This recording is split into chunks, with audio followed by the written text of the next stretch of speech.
All right, I'm just going to call upon Nick to come and give you some information regarding some of the club operations and communication, just so it's clear in your minds as well. Nick?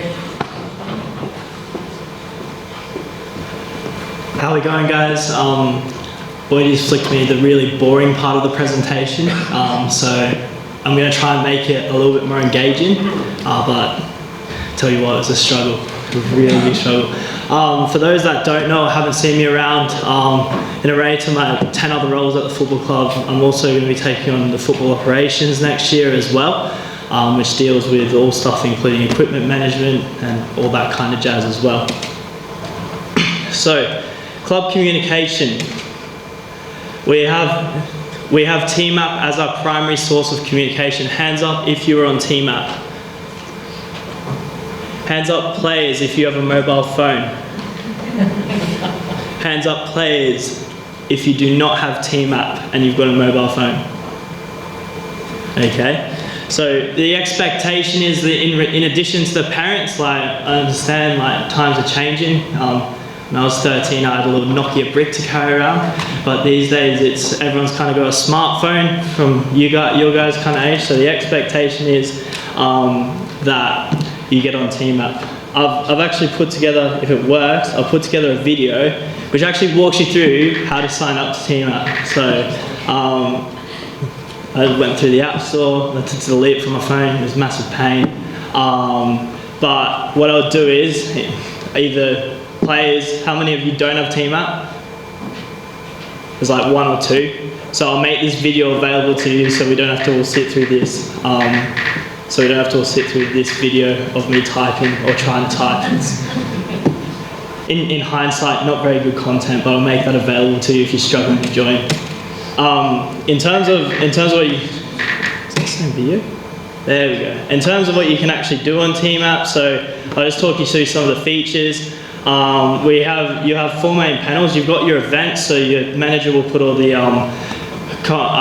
fixtures and stuff like that in your events, and you'll have access direct links to Sports TG from there. The news section, that's where a lot of the notifications in terms of wet weather and stuff like that will come through. And then you have functionality, you can make polls and you can start chats with people on it, and like you can let your coach know that you're not at training. And then just to get a message, you can set a little plus sign, type what you need to type, and then move on from there. Okay, so that's a little crash course on TMAP. I'll make these available to you if you're struggling with anything, or you can also contact people. I'm sure your managers should be across it. I actually had the only person not on TMAP in the last session was the manager of the under-10s next year, so that was a massive concern. So if your managers can't help you, then there's plenty of people around that can help you out. This is the main source of communication for the football club. All right.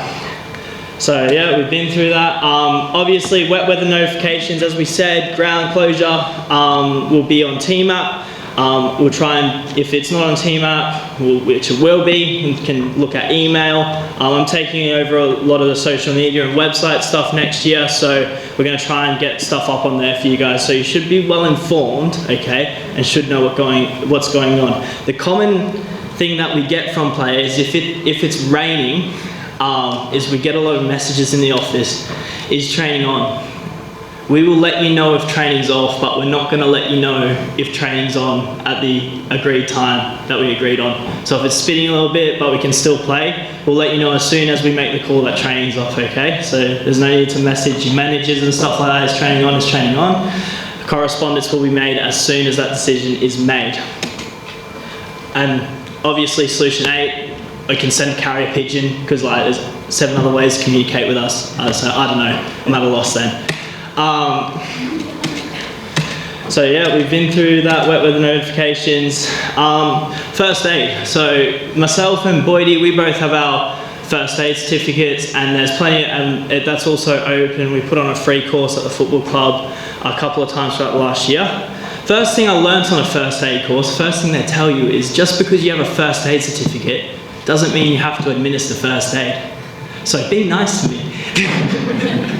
That is a joke, obviously. That's why we're here, to help you out if you do get hurt. If it happens at a game or something, this one more for team managers or whoever's a witness. We have a bunch of these forms.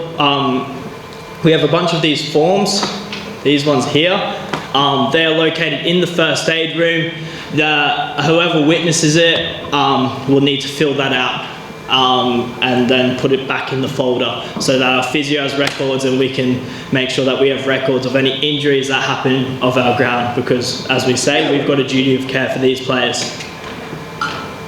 So, I've also been asked to talk about how to take care of equipment, which is something that can be done somewhat poorly. In trials alone, I believe I allocated the NPL space 32 balls. So each team, 2 teams train tonight, you'll get 16 balls each.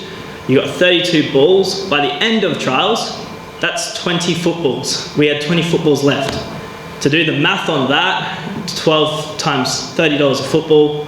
I'm not very good at multiplication, but I'm sure we've got some maths wizard in here that can help us. So I made a little quiz. Instead of me just telling you, pack up the balls, I thought we could do like a little multiple choice quiz, and you could tell me the answers, because I think you will know them. So we'll start off with a real simple practice question. So, obviously, in uni, I got taught, or when I was at uni, I got taught that in a multi-choice, they'll always have like 2 somewhat right answers, and then there'll be 1 answer that's not right. So as you can see, and you've got to try and deduce which one is the most correct answer. So best team in the Premier League, obviously Tottenham Hotspur. They haven't helped me out because they did lose to the worst team in Europe on Thursday, so this kind of couldn't come at a worse time. But I did do the presentation before this, but I still stand by it, we're going to win the league. So, quick one, which one's the club's primary source of communication? What do we all need to have? Team, just yell out the answers, guys. Yes, Team App and Australia Post. Who said that? Kaylee. I did this to my under 15s level, and if you have interacted with any of the under 15s or my 14s last year, you understand that level is not very high, so you guys should breeze through this. So, another simple one. Obviously, if it's storming, we also need some common sense around weather. We play in this, we play in rain, but obviously we're not going to play in storms. In terms of goal safety, what's the best way to conduct yourself? If you know the answer, just yell it out. C. Fantastic. Just don't swing on the goalpost. There was a whole thing around Football Queensland release. What year was that, Mark? I don't know. When I was in junior school, because someone died from doing the wrong thing around goalposts. There's been 11 deaths in Australia caused by falling goals. Yeah. Swinging off the crossbar. Yeah, so take portable goals these days are manufactured with a specific specification to try and prevent them from falling, but that doesn't stop the stupidity factor. So don't swing off the goalpost. Yeah, and as funny as it is to push your goalmates into the goalpost, don't.